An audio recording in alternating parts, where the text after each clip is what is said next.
Ayo, it's JJ. Welcome back to Let's Hip ZA. Please subscribe for more hip hop news content.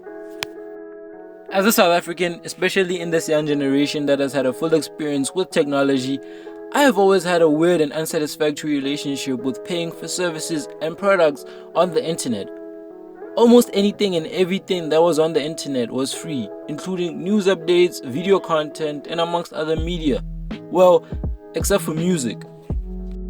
When I was a kid, I'm sure most of you can relate when I paint a picture of a younger version of you holding a Nokia, BlackBerry, or a Sony Ericsson, sharing music via Bluetooth with their friends and siblings. I'm not exaggerating when I say most of the music that you were sharing was pirated through websites such as zamob.za. Although technically it was an illegal practice, it became very common to pirate music in South Africa, or even anywhere else in the world at that time. As soon as the internet started becoming a commerce tool, pirating sites started getting taken down through legal teams of record labels which own the music of the artists. This created a spike in the user base of streaming platforms specializing in music such as Spotify, Tidal, and Apple Music, amongst others.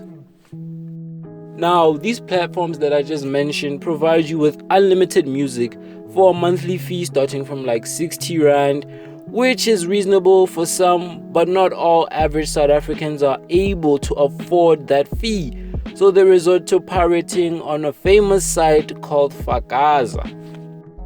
Fakaza is a music pirating site. They provide all sorts of music, and unlike other sites, they have not been able to be taken down by these record labels. Many South African artists have constantly ridiculed the site itself and the fans who use the site to obtain their music. They claim that the act of pirating their music steals revenue away from them that they generate through streams and may in turn damage their career as a whole.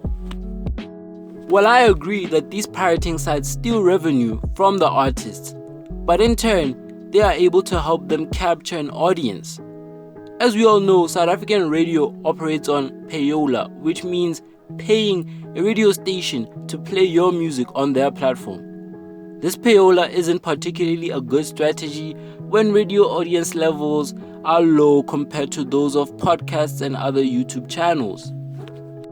Even if you completely disagree with my opinion, let's look at it this way.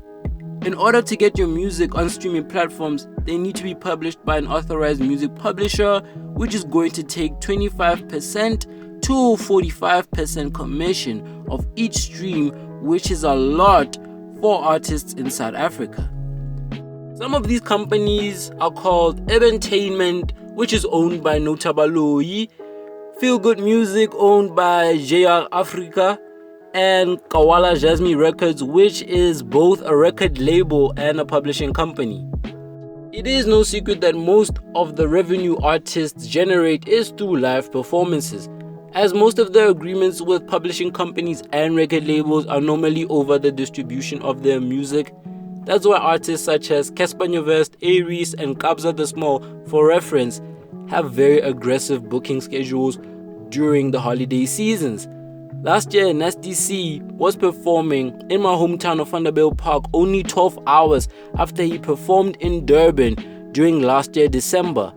A-REECE in the summer of 2017 had around 20 gigs, and you do not even need to check Kabza's performance dates to even prove that he's very busy. So in conclusion, the existence of Fakaza is beneficial, but only takes a small chunk of the streaming revenue while offering an extended fan base that will buy the show tickets and still contribute to their income. Please like the video, comment on your thoughts, and subscribe for more hip hop news content.